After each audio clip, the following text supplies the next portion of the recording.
Good afternoon and welcome to the Northeastern Office of Global Services and Office of Off-Campus Housing Services. So today we are here to welcome you to Northeastern. We are delighted to speak to so many incoming graduate students. In June, our office had the opportunity to visit India and China to meet with new students. So if we met with you already, looking forward to speaking with you again.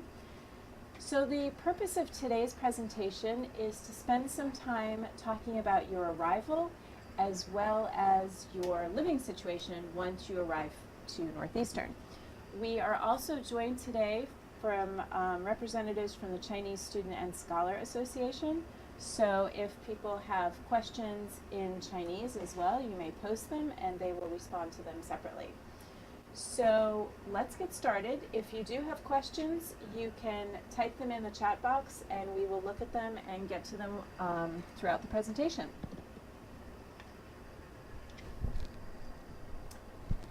Okay, so I see a question already. In which place is Northeastern located regarding central housing? So let us get through our presentation and I'm sure you will find the answer to the question, and if not, we will answer more questions when we're done.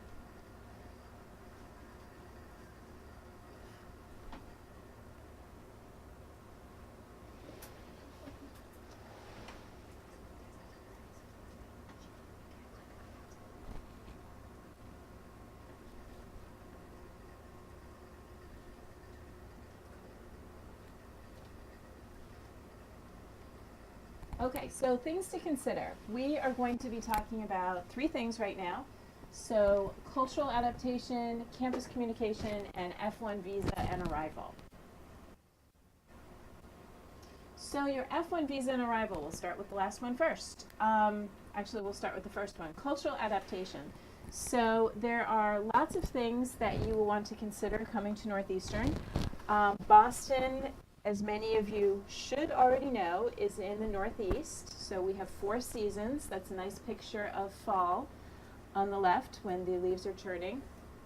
It will get cold in the winter, so you do need to plan accordingly. We will also have lots of activities designed to help you get familiar with Boston and Northeastern, and we want to encourage you to take advantage of all of them, starting with orientation. So there are several orientation sessions listed on our website, and you need to register for the one that aligns with your college. In terms of communication, you will receive communication from a variety of groups at Northeastern, including the Office of Global Services. You have already received your first communication piece from us, which gave you the link to access this webinar. And the second communication piece will come out in August, and that will have information about check-in, online check-in, so we can activate your SEVIS record, as well as any final details about orientation. By now, you have received your I-20. If you have not received your I-20, that's a separate discussion, but you should be arranging for your appointment at the U.S. Consulate in the city closest to you to secure your F1 visa. So as you can see in the timeline below, you've already requested your I-20. We know this because the deadline was last week. You should have received your I-20. A few might have gone out last week if you were a late request. Once you receive your I-20, you can pay the SEVIS fee and make sure you keep your receipt. Once you pay the SEVIS fee, you schedule a visa interview at the consulate nearest you. Then you will obtain your F1 visa, and you should book your tickets. When you are booking your tickets to arrive in the United States, keep in mind 4 things.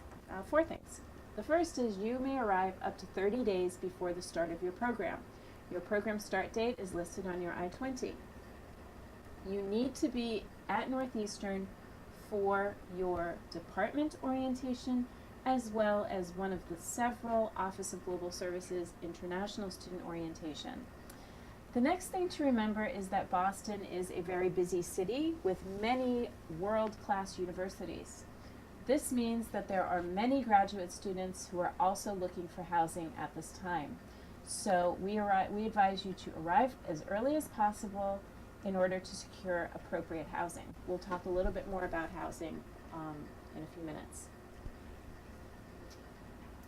So when you plan your trip, before you plan your trip, you will want to book temporary housing, and our off-campus housing office will explain a little bit more about some options for temporary housing. You will want to book tickets. So when you are booking your tickets to arrive, if you are booking a round-trip ticket, you will want to look at the registrar's calendar to determine when the final day of classes is. What to bring. So when you pack, keep in mind that it will get cold, probably late September, early October. You can buy almost anything you need in the United States, of course. So when you're packing, bring an extra pair of eyeglasses if you wear glasses, enough contact lenses, any medicine that you take, because you will need a new prescription when you come to the U.S. if you take any kind of medication, any photos from home, or any special spices or cooking instruments that you might want to use.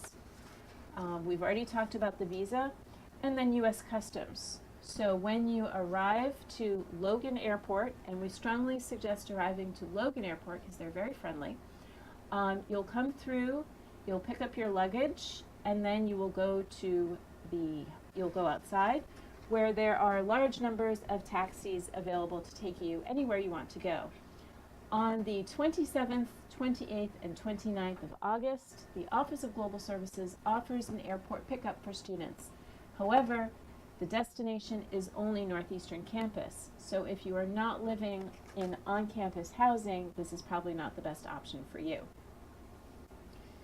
In terms of communication, we've discussed the pieces that will come out from Office of Global Services, but you should be checking your Husky email every day, at least a couple of times a day, because there are several offices that will be reaching out to you, including the Graduate Student Government, which is a very active group of graduate students who advocate for graduate students on campus, international and domestic. There are department Facebook pages. Not all departments have Facebook pages, but many do, and you can look here and ask questions of current students. You'll also be receiving information from University Health and Counseling Services, so you need to complete all of your vaccines and immunizations in your home country before arriving to the U.S. You will need to bring proof of immunizations and vaccines with you as directed by UHCS. And of course, your Husky email will provide information about getting your Northeastern ID, or what we like to call your Husky ID.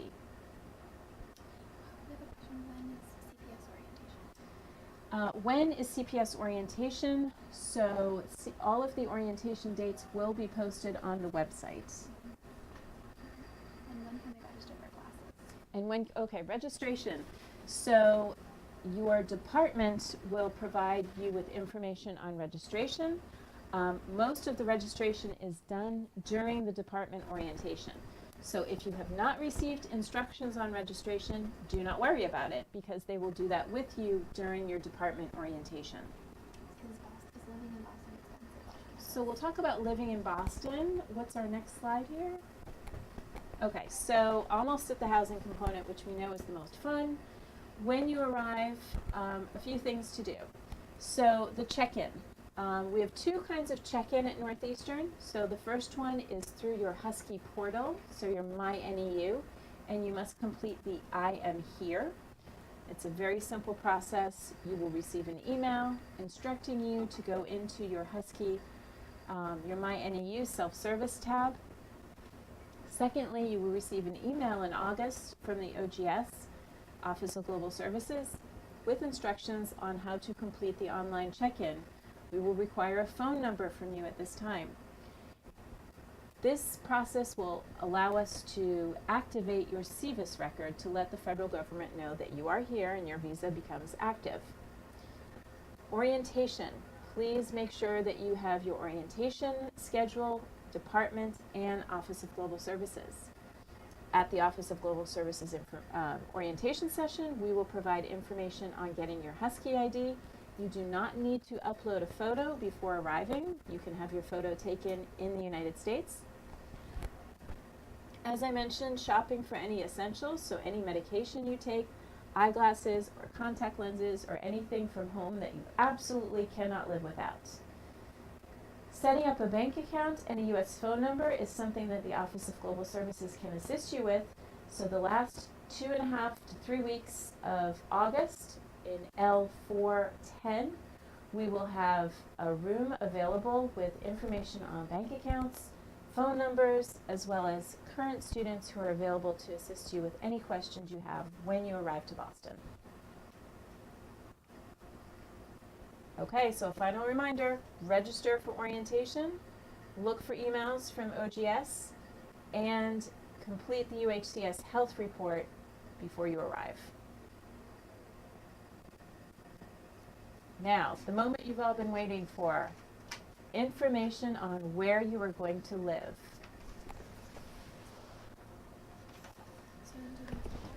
Yeah.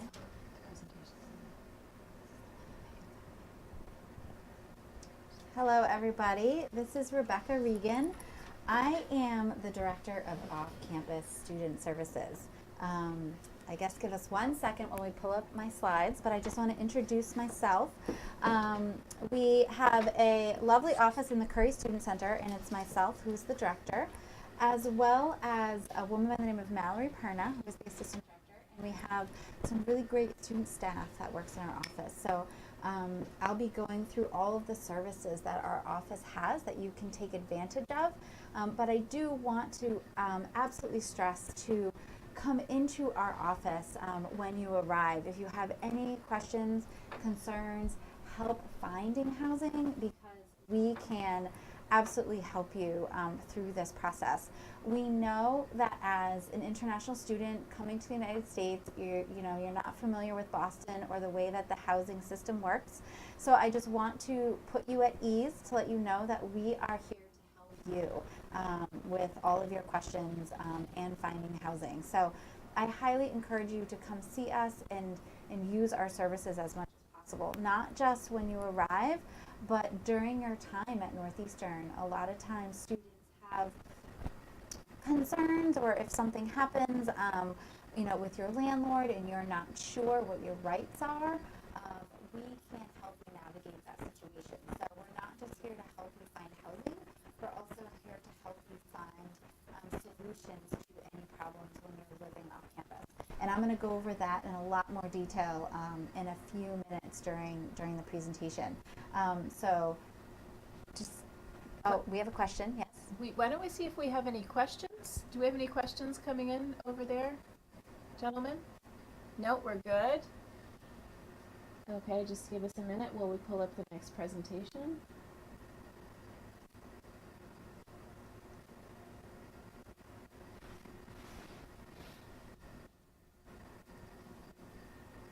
We're still here. We're just pulling up the slides. Just bear with us for one moment. Okay. Great. All right. So, again, welcome to this webinar, and welcome to all the information about living off campus. We are located, I want you all to see this information about where we're located. We are in office number 226 in the Curry Student Center. We also have a great website. So while you are still at home, I highly encourage you to check out our website. It's northeastern.edu/offcampus. And everything that I'm going to tell you in this presentation is also on our website. So please take a look at that. We have a great internal help with problems. And so I'm going to go over off-campus housing advice first. We have lots of really great resources in our office. One of them is our handbook. There is lots of really good information in here. You can come to our office and get a hard copy. There's also an electronic copy on our website. But this is the URL, so take a quick picture of it. It's tinyurl.com, NU Off-Campus Handbook. So again, lots of information here. Also, our website, which I mentioned, is at northeastern.edu/offcampus. Lots of really good information here. And this is the URL to our specific international student page. So it's offcampus/international-students. So do take a look at that, because it's really specific to you in regards to housing, temporary housing, you know, fees that you might need to pay to get your housing, things like that. So a lot of what I'm going to go over is on that page. There is I'm going to show you, this is a brochure that we created just for international students, and there is an electronic copy on the international student page on our website, but I want to go over a couple specific things on this little brochure just to highlight for you. You can see that on this slide there is a list of apartment vocabulary. It might be hard to see on this particular slide, but if you go to the international student page on our website, you can see this more clearly. Because if you're not familiar with the housing system here, this is a great list to look at for vocabulary, to know what these terms actually mean. So take a look at that. This also gives a step-by-step guide as to how to find housing, questions to ask when you're moving off campus. Number 2, how to actually find the apartment. Number 3, understanding your lease. And number 4, what questions to ask your landlord. And number 5, tips to remember. A lot of this I'm going to be touching on throughout the presentation, but I'm going to highlight a few. One is use your Husky email to create an account on our housing database. This is going to be second to the international student page on our website, a very important website to go to. Our housing database is the place to go to find housing here in Boston. It is a separate site from our website, so I want to make that clear. We have a website for our office, but this is a database of housing that is a separate website, and that can be found at northeastern.edu/offcampus/apartments. Okay, so take a look at that. And you can also find it through this. I'm gonna give you another URL, so please write this down. It's aptsearch, all one word, .northeastern.edu, and that will also take you directly to the database. And this is where I encourage you to find realtors in the area in order to find an apartment. Be sure to visit the apartment in person. I know that all of you are overseas right now. Do not, let me reiterate, do not rent an apartment without seeing it, even if the realtor sends you photos. The reason is you need to see it in person to make sure that that apartment is well maintained and is in good condition, and that the apartment actually exists. There have been cases of students renting an apartment and they arrive it's a scam, and we do not want you to fall to any scams. So you probably are asking yourself, well, when I arrive, where do I go? You want to make sure that you can't, we do have options for temporary housing, and I have a slide in a little bit for options for temporary housing. I will get to the temporary housing in just a minute, but I just want to make sure that you understand that when you arrive, to go and see the apartment first. If you have a friend who lives here already, who you trust, have them go look at the apartment for you. That's okay, as long as somebody takes a look at that apartment. Also, understand your lease. A lot of times, leases have legal language that can be hard to understand, whether you're from the US or whether you're an international student. So have us read your lease. I'll be going over more information on that in a minute, but have our office read the lease for you before you sign it. Do not sign a lease without understanding what it says. Do not sign the lease without seeing the apartment first. Get everything in writing, okay? I know a lot of international students move into apartments in Malden, and that is an area where a lot of times we see handwritten leases.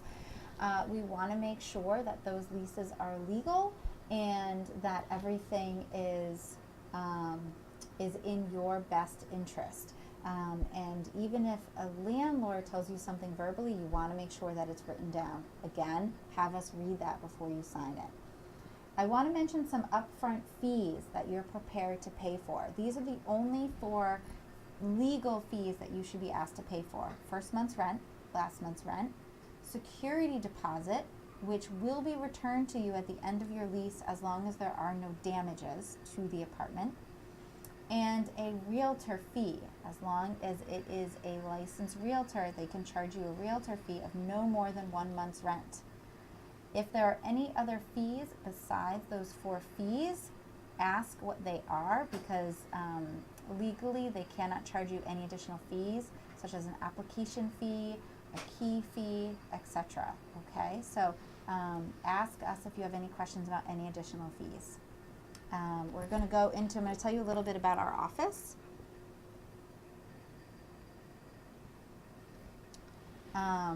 So our office, again, as mentioned, is 226 Curry Student Center. We're open from 9 a.m. to 5 p.m. And we are also open 1 late night a week. Okay, so again, come see us. We love to chat with students in person, so come see us when you're in town. Oh, it looks like we have, I hope you all can hear me. Maybe I need to move my microphone up a little bit. Let me do that 1 second. Okay, maybe that's better. If you still think that my voice is low or you can't hear me, please just type that in as a question, and I'll try to talk louder.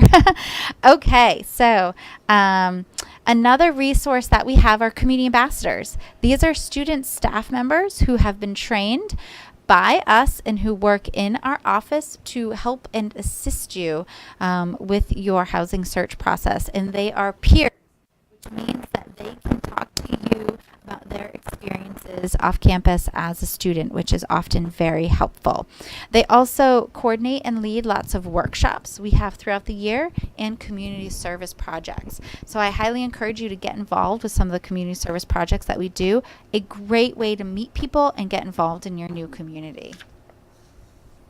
The next topic we're going to talk about is our office is here to help connect you to landlords and roommates. So the first step in this housing process is to find your neighborhood. So what you want to do is you want to decide how close to campus you want to live. This is a great map of Northeastern with some of the surrounding areas. So again, I highly encourage you to use the housing database to search for housing. And on the database, the housing listings have an address, and you can search what those streets to see how close they are to Northeastern.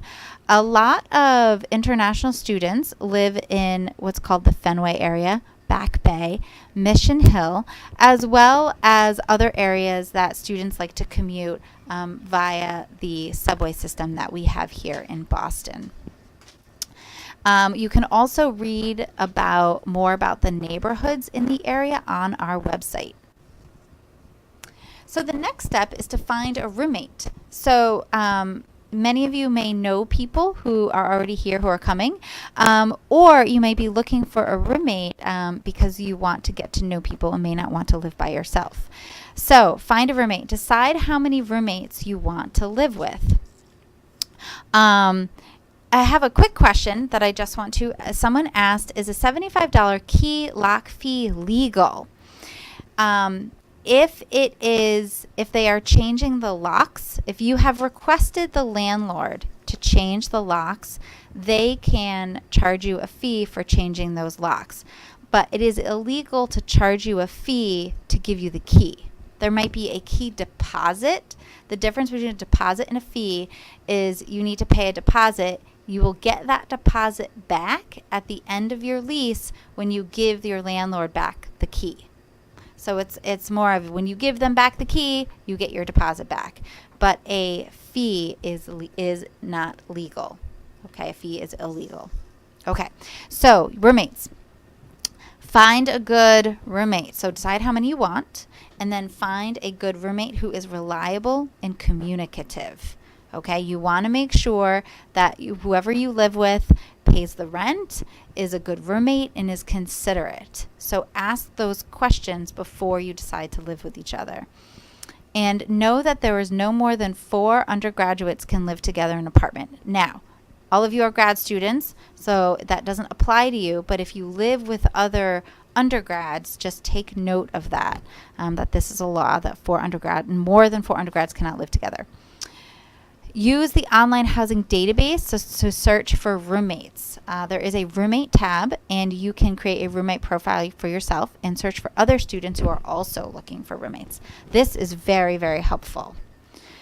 And does your academic program have a Facebook page? Maybe your academic program has a way to connect with other people in your program that you might be able to live with. Inquire about that with your program administrator. The housing database. This is what the database looks like. I keep talking about that this is where you find housing. This is where you can find roommates. This is a screenshot of what the database looks like. And you can see that there are tabs at the top for housing and for roommates. You will see at near the upper right hand corner is a sign up button. This is what you click to sign up and register to create an account on our database. As a Northeastern student with your Northeastern email address, you can create an account for free at no charge, and you can use it for as long as you like. And this is a URL, as I mentioned before, for the database, aptsearch.northeastern.edu. This is just a little more information about the database. I just want to highlight a couple of features that, again, as I mentioned, you can find apartment listings, you can find roommates, you can also find a sublet. A sublet, the term sublet means that it is shorter than a year. So if you're looking to rent somebody else's apartment for a semester or a couple of months, a sublet is a great option. So a couple of tips about the housing database. I'll go over more information about subletting in just a second. But housing database tips. Use the roommate tab to find roommates. Be proactive and update your roommate profile often. Find reliable and communicative roommates. And use the agent broker tab to search for area realtors. And filter your search. There's lots of filters on the database that you can use in order to narrow your search by neighborhood or price. Okay, so in order to find an apartment, you use the database, and apartments are, you can find them through using a realtor. So realtors in the area post these listings of apartments on the database, and you want to make sure that you use a quality realtor. So, on the database, you want to find one that has a office location, can answer your questions, shows real available properties, is good standing with the Better Business Bureau, and passes the gut test, meaning that you feel comfortable working for them.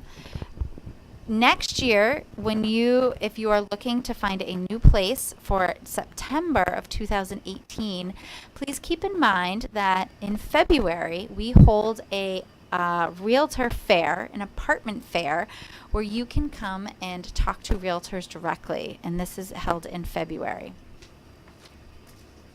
Okay, so things to consider. Just remember, it looks like we have a question. My realtor is asking for a $60 application fee per person. Is it fine? Excuse me. It is not fine. So a realtor, an application fee is not legal. Okay, so a lot of realtors in the area unfortunately try to charge an application fee. They cannot. If they ask for an application fee, say, okay, I'm fine paying the application fee as long as it comes out of the realtor fee. Okay, a realtor can only charge 1 month's rent for a realtor fee. Okay, they can't charge any more than that. So charging an application fee is more than 1 month's rent. Okay, so if anybody asks you to pay for that, tell them no, that it's not legal, and if they give you any troubles, contact our office. Second question is, according to law, can only 2 people live in one, I'm assuming that's apartment, or 1 bedroom? It's 1 BHK is what the question is. I think that means 1 bedroom. So it's up to the landlord. If it's a 1-bedroom apartment, there can often be 2 people who live there. If it's a 1-bedroom apartment, they might say no to 3 people. It's really up to the landlord and codes. If it's 1 bedroom, you can't do it can't be overcrowded. Okay. And also anybody who lives there must be on the lease. Okay. If you're not on the lease, you are not allowed to live there legally. So if you're not in the lease, a landlord can ask you to leave and kick you out of that apartment. Okay. So just remember, you need to get permission for the number of people living there, and you have to be on the lease. Okay, so we're going to go back 1 slide real quick. Just a reminder of a couple things to consider while you're looking for an apartment. Again, pick your roommates carefully. I can't reiterate that enough. Plan for first, last, security, and broker fee. Ask about if you have a financial aid award. I don't know if any of you do, but if you do, ask them if any of that can go towards living expenses. And oftentimes realtors will ask for a cosigner. A cosigner is someone who vouches for you that you will be able to pay your rent. Okay.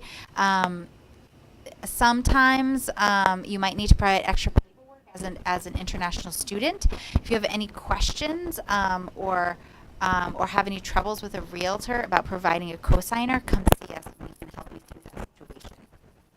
A standard lease is from September 1st to August 31st. Unfurnished is the norm, okay? It's normal for an apartment to be unfurnished. So keep that in mind when you're renting an apartment. There's a company called Court that you can use to rent furniture if you do not want to buy furniture, and their information is on our website.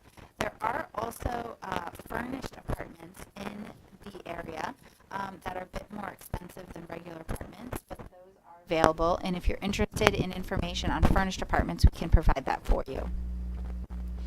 And how to know if subletting is only renting an apartment for a couple of months from another student who's on a lease. And so subletting may be for you if you plan to go home for the summer, if you want to go abroad or go on co-op outside of Boston during your time here at Northeastern. You don't want to purchase furniture, and you don't want to sign a year lease, meaning you don't want to be committed for an entire year at an apartment. So how do you find a sublet? Use our database and select sublet in the filters. 2, determine what you want, how much rent you want to spend, distance to campus, etc. Number 3, communicate with the owner of the listing directly. And those who are listing sublets are students, where year-long leases are listed by realtors. This is just an infographic on how the steps to sublet an apartment. It's kind of tiny on this slide, but this PDF is on our website, so please take a look at it, and it will help you through the sublet process. A couple of quick notes. You want to verify that the student who's currently in that apartment has gotten the landlord's permission to allow you to sublet the apartment. Okay, make sure that you ask the student, did you get permission from your landlord? Because if they didn't, you may not be able to stay in that apartment. Okay, and make a roommate agreement between you and the other roommates in that apartment so that you know exactly what you're paying for utilities, for rent, what are your responsibilities in that apartment. If you have any additional questions about subletting, email us or call us and we can answer a lot more of your questions.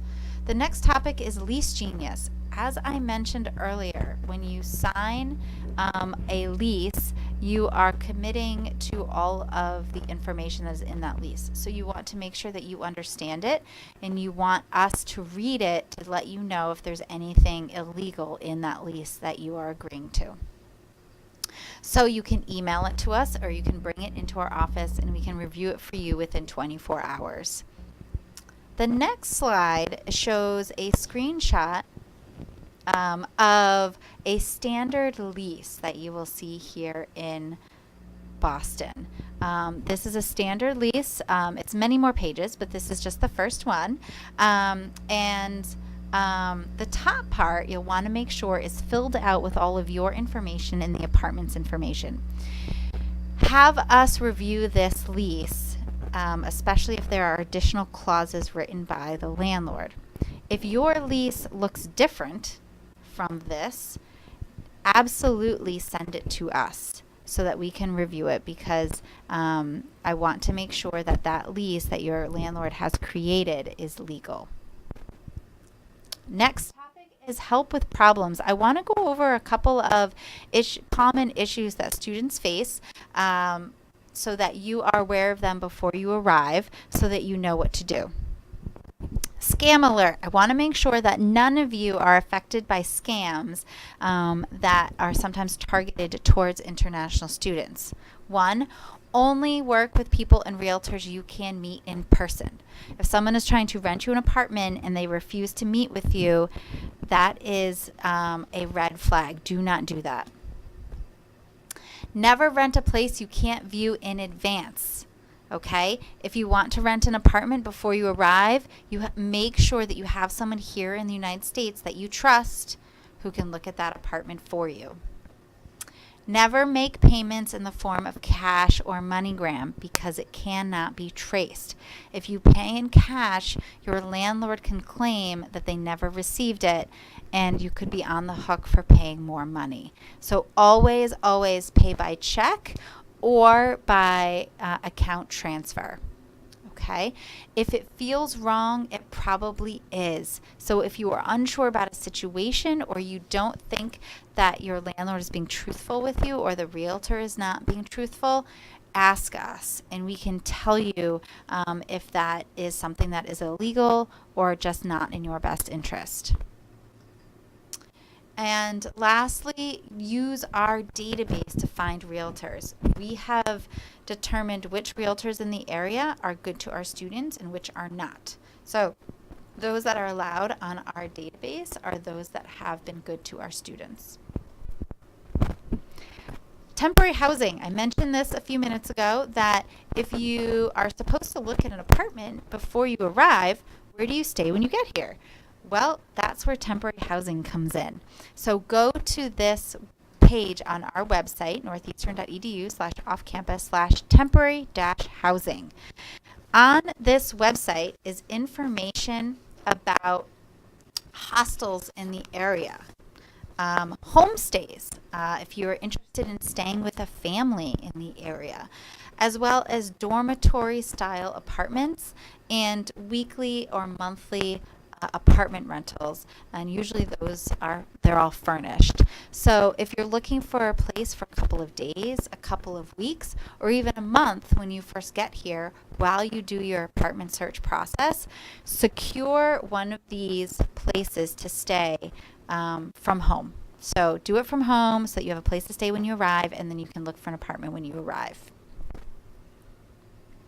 Just a couple more common problems I just want to touch on. Again, no more than 4 undergrads, so even though you guys you all are grad students, just be mindful of that. Jointly and severally. Please know that when you live with roommates, and say there's 3 of you, and all 3 of you are on the lease, you are all responsible for the full rent. So if one of your roommates decides they no longer want to be at Northeastern and they go home to China or their home country, that the rest of you are responsible for the full rent. So please keep this in mind when you're choosing roommates. If you have any questions about any of this that I can answer, please just type those in and I can answer any questions that you have in just a couple of minutes. Again, we had a couple questions about fees. Just know that fees other than first and last month's rent, security deposit, and realtor fee are not legal. Do not turn the heat off in your apartment when you arrive. This is very, very important. Many of you may not be familiar with very cold weather that we get here in Boston. And what can happen in the wintertime is if you turn off your heat while you are away or during the day, your pipes can freeze and they can burst and break, and that is very bad.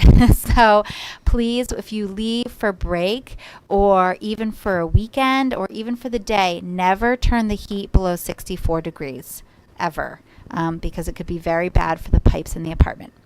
Repairs must be done in a timely manner. If there needs to be repairs in your apartment and your landlord is not doing them in a timely manner, please ask them to do so. And if they do not comply, come to us for assistance.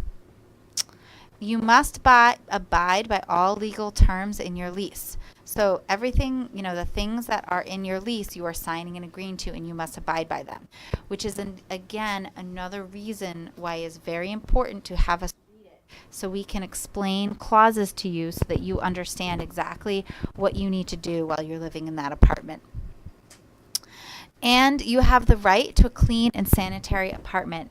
Never let a landlord make you believe that living in unclean or unrepaired conditions is acceptable, because it is not. If you have concerns about that, come see us. Okay, so we want to make sure that our office, Off-Campus Student Services, as well as OGS, gets you from the time that you arrive to this, which is graduation. So, a couple pro tips for you. All right. Follow our newsletter, which is called Husky Tracks. We have lots of great information that comes out every couple of weeks. It will keep you updated as to what you should know, such as my tip about not turning off your heat in your pipes. That is something we will send a reminder about come the time when it gets cold. So stay up to date on this type of information that we will send regularly throughout the year so you know what to do while living off campus. And stop by our office at 226 Curry Student Center. We love meeting and talking with students, so please come see us for any questions. And stay connected with us by social media. Oh, the slide's not coming up. Here we go. Stay connected with us by social media. Again, we send out lots of great information. So we have a Twitter account, a Facebook account, as well as Instagram. So follow us on these. I also mentioned that we do workshops and other events throughout the year. And one of them is the apartment fair that I mentioned. It will be this winter, I missed the date. It's winter 2018 in the Curry Quad. So keep that in mind if you plan on finding a new apartment for September of 2018. And then I really encourage you to get involved while you're here. It's so easy to just focus on your studies, but this is a great opportunity to get to know Boston, to tour the city, to get involved with your community, and to get to know other students. So our office has a program called Breakfast Club, where on Sundays a number of students get together and picks up trash in the local neighborhoods. And so I encourage you to get involved with that. It's very fun. Oh, and we buy you breakfast. So come join us for that, as well as a neighbor-to-neighbor event in the spring. We do a lot of garden cleanups in the neighborhood in the springtime. And Taste of Off Campus at the end of September. This is a great event. It's free food. We have lots of restaurants and vendors in the area with their food. So keep an eye out for the date of that at the end of September. I also want to mention a couple of things that we have here on campus that you might want to take advantage of. The big T in the circle, that stands for the MBTA system here in Boston, which is our subway and bus system. And you can get passes for riding the bus or the subway. You can get a semester pass, and the deadline of that, I believe, is August 11th, and you can buy that semester pass right on your MyNEU account. Okay, so if you have access to that, you can access the T passes and buy them through your pay basket on your account. there are lockers on campus. There are these tunnels underground that connect a number of the buildings. And in those tunnels are they're brand new high-tech lockers. They're gorgeous that you can use to store books or anything like that while you're on campus. So you can also register for that on your MyNEU account. There's also parking here on campus. So if you decide when you arrive that you need or want a car, there is parking on campus, and you can look up the information on the parking website, on the Northeastern website. I have a question here that says, where and how do I sign up for Husky Tracks? Oh, great question. Thank you for asking that. You can go right to our website. If you go into our website, northeastern.edu/offcampus, go into one of the internal pages, any internal page. You can even go to the international student page. On the right-hand side is a column, and on that right-hand side is a link where you can sign up for our newsletter. The food picture is just in regards to, I want to point out that Dining Services here on campus has a plan called the Profiler Plan. And that is a great plan if you live off campus and want to be able to eat on campus a couple of times a week. And so you can sign up for that through, I believe, your MyNEU, but there's more information on Dining Services website, okay, here at Northeastern. So thank you. That is the end of my presentation and all of the information that I have for you. If you have any questions, please type them in. Oh, we have one. Are the T-passes charged per month or per semester? Great question. So the T-passes are for a total of 4 months. So you buy 4 months worth of T-passes up front. And so every month, a new one will come in, and you will pick up that month's T-Pass at Student Financial Services, which is in Richards Hall. So yes. Any other questions? No other questions this time. I know I went over a lot of information for all of you. I hope it was helpful. Please know that myself and Mallory and our other student staff are here to help you. So please contact us by email, or by phone, or stop in when you arrive for any further assistance. And please use the database to find housing and use all the information on our website that I hope is helpful to you. Okay, so on behalf of the Office of Global Services and the Office of Off-Campus Housing, thank you. We're looking forward to welcoming you to Northeastern in August or September, whenever you're coming, and we will see you at orientation.